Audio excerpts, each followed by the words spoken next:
Welcome back, fight fans. Welcome back. Let's just dig right into it and let's just be honest and unbiased. Jermall Charlo, a lot of people have said that Canelo Alvarez has ducked Jermall Charlo. Canelo Alvarez has avoided Jermall Charlo because Jermall Charlo is this big bad wolf. He's a threat to Canelo Alvarez because of his skill set and his power. But let's be honest and unbiased. The performance we saw of Jermall Charlo versus Brandon Adams, the performance we saw of Jermall Charlo against Matt Korobov, it just confirms. After those two performances, we know who Jermall Charlo is. He struggles against, C-level fighters. He's not an elite level talent. He's not a top level talent. And at the end of the day, he's not ready for a guy like Triple G. Because if you look at Triple G and dissect what he would have did to Brandon Adams, he would have walked Brandon Adams down and he would have eventually stopped him. His relentless pressure and power would have got to him and stopped him early in that fight.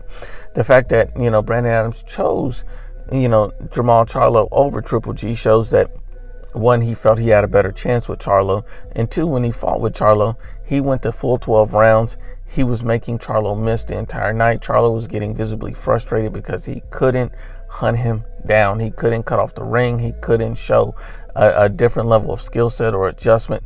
And if you can't do that against a Brandon Adams, what makes you think you can compete against a Saul Canelo Alvarez? You have to understand that Canelo Alvarez is going to be a problem for you. Canelo Alvarez is an elite level fighter with a varying skill set. If you think that Brandon Adams' defense was too much for you to hit, what about Canelo Alvarez? Canelo Alvarez is an elite level defender and elite level offensively as well. I believe Canelo Alvarez would tag him all night and make him miss shot after shot. Because if Brandon Adams can do it at a C level, Canelo Alvarez does it at the elite level.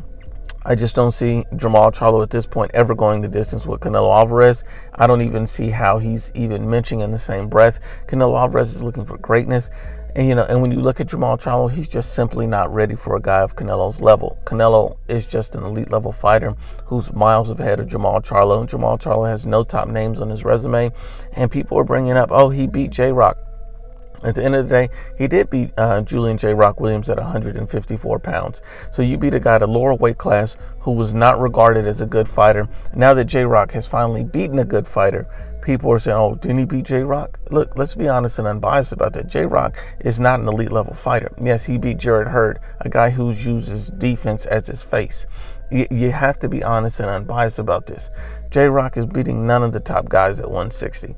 J-Rock is beating, it's going to have problems against any of the top guys at 154. But I will tell you this about J-Rock. J-Rock has shown a tremendous heart and character, and he has great boxing skills. And so he could be a sustainable champion, but he's not the fighter today that he was when Jermall Charlo fought him.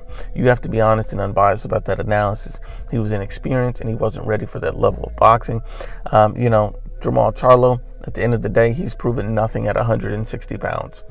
He did well at 154, but 160, he's not ready for Canelo Alvarez. Canelo Alvarez would be too much for Charlo. Charlo is not ready for the level of a Saul Canelo Alvarez.